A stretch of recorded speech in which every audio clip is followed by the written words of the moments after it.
दोस्तों आज जो ये लेकर आए हैं एक LG कंपनी का टीवी है और इसमें क्या प्रॉब्लम है, इसमें साउंड की प्रॉब्लम है। आप अगर मिरर में देख पाएंगे तो हमारा टीवी से 100% वॉल्यूम हो रहा है और हमारे DTH का भी वॉल्यूम फुल हो रहा है। आप देख पा रहे हैं ये भी फुल है और हमने इसमें अलग से एक स्पीकर लगा रखा है। इसके स्पीकर की प्लेट में काम कर रहे हैं तो खोल रखा है ताकि वीडियो ज़्यादा लंबी ना हो। तो दोस्तों इसमें जो प्रॉब्लम है वो साउंड की प्रॉब्लम है, साउंड नहीं आ रहा है। तो क्या इसमें प्रॉब्लम होने जा रही है? हालांकि आप देख पा रहे हैं डस्ट बहुत है इसमें और किट भी काफ़ी पुरानी है, तो इसी रिलेटिव ये वीडियो होने जा रही है। तो जिस भाई को फॉल्ट समझ में आता हो या कर लेता हो तो उसकी तो देखने की ज़रूरत ही नहीं है। बाकी जो भाई नए हैं या जिनको नहीं पता कि इस तरह के फ़ॉल्ट होते हैं तो वो इस वीडियो को ज़रूर पूरा देखें। तो दोस्तों इसमें क्या है कि मैंने आपको देखते हैं, सबसे पहले सप्लाई चेक करते हैं आईसी की कि सप्लाई आ रही है नहीं आ रही, क्योंकि मैंने बता रखा कि सबसे पहले सप्लाई होती है कि आईसी पे सप्लाई वोल्ट आ रहे हैं नहीं आ रहे। उसके बाद एक म्यूट का ट्रांजिस्टर होता है वो भी चेक करना होता है, लेकिन अब सबसे पहले सप्लाई चेक करेंगे तो इसमें किस तरह की प्रॉब्लम है और वो हम बताएंगे इसमें। तो सबसे पहले हम प्लेट को इसको किट को उल्टा कर लेते हैं और मैं इसकी सप्लाई आईसी की जो वोल्ट है वो चेक करके आपको बताता हूँ कि क्या कंडीशन हो सकती है या क्या ख़राब हो सकता है। तो या तो सबसे पहले सप्लाई नहीं आती है आईसी पे। अगर सप्लाई है, इसमें आईसी का प्रयोग हो रहा है 2006 लगी हुई है, TDA 2006, और इसकी पिन नंबर 5 पे सप्लाई होती है। पिन नंबर 3 पे इस पर ग्राउंड है, तो इसकी पिन नंबर 3 को ग्राउंड से पकड़ेंगे और पिन नंबर 5 पे देखेंगे। सबसे पहले आप देख पा रहे हैं 28 वोल्ट हमारे यहाँ आ रहे हैं, जबकि 23-24 वोल्ट के करीब होती है सप्लाई। उसके बाद स्पीकर सप्लाई पे मैंने बता रखा साउंड आईसी पे किसी में भी हाफ होनी चाहिए। अगर 28 वोल्ट है तो यहाँ 14 होने चाहिए थे, यहाँ 26 मिल रहे हैं हमको।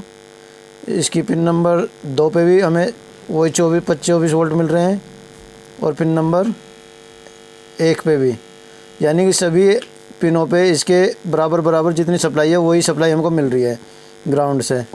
तो दोस्तों इस कंडीशन में क्या है कि पिन नंबर जब 1 पे हम लगा रहे हैं तो हल्की सी हमें ऑडियो प्राप्त हो रही है स्पीकर में, जो हमिंग आती है।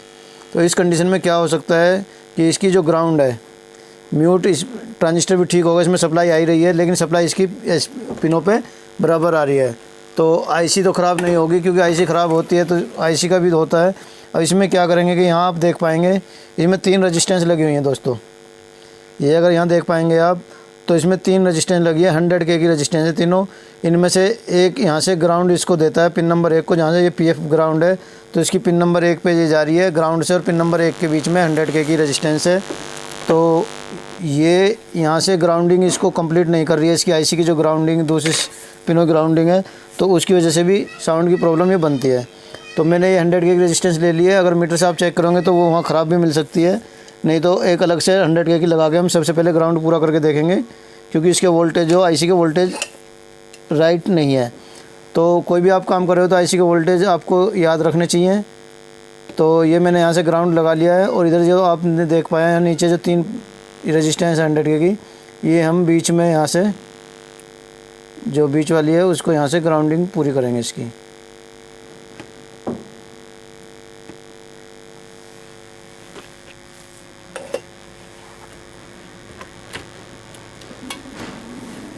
और अब हम इसको सबसे पहले सप्लाई चेक करेंगे कि हमारे वोल्टेज ठीक हुए या नहीं हुए। दोस्तों आप देख पा रहे हैं जो हमारी पिन नंबर 5 पे सप्लाई आ रही थी 28 वोल्ट, अभी भी 28 आ रही है। और स्पीकर जो पिन पे यहाँ भी आप देख पा रहे थे 24 वोल्ट दिखा रहा था, ये हमारी यहाँ 14 वोल्ट हो चुकी है। 100K की रेजिस्टेंस लगाने के बाद यहाँ 14 हो चुकी है और पिन नंबर 2 पे भी हमारी 14 वोल्ट हो चुकी है। पिन नंबर 1 पे भी 12 पॉइंट कुछ वोल्ट हो चुके हैं। तो यानी कि जो हमारी सप्लाई थी वो यहाँ कहीं हद तक ओके हो चुकी है। तो वोल्टेज ओके हो चुके हैं। अब हम इसको AV पे करेंगे और फिर देखते साउंड हमारी आई है नहीं है। बेंगलुरु के पैलेस मैदान में होगा आयोजन, अध्यक्ष मल्लिकार्जुन खड़गे भी मौजूद रहेंगे। थिंक 20 मीटिंग में शामिल हुए CM शिवराज सिंह। तो दोस्तों हमारी जो साउंड की प्रॉब्लम थी वो एक 100K की रेजिस्टेंस यहाँ से ख़राब है। ये 3 रेजिस्टेंस इनके बीच वाली रेजिस्टेंस हमें बदलनी होगी और ये साउंड की प्रॉब्लम हमारी दूर हो गई है। तो क्या फ़ॉल्ट निकला वो मैंने आपको इसमें बताया। आगे केवल पॉइंट की बात बतानी, क्योंकि लंबी चौड़ी वीडियो बतानी या बढ़ानी हमारे पे नहीं आती है। तो वीडियो अच्छी लगी हो तो लाइक ज़रूर बनता है, और बाकी चैनल को जिन भाइयों ने सब्सक्राइब नहीं कर रखा वो सब्सक्राइब कर लो और बेल का आइकन जरूर दबाएं, ताकि हमारी आने वाली वीडियो आपको मिलती रहे। जिन भाइयों ने चैनल को सब्सक्राइब कर रखा उनके लिए बहुत बहुत धन्यवाद। और इसी से तरह के रिलेटिव फॉल्ट आपको मिलते रहते हैं हमारे चैनल पर। पहले भी बहुत काफ़ी वीडियो हैं और अभी भी आगे ला रहे हैं।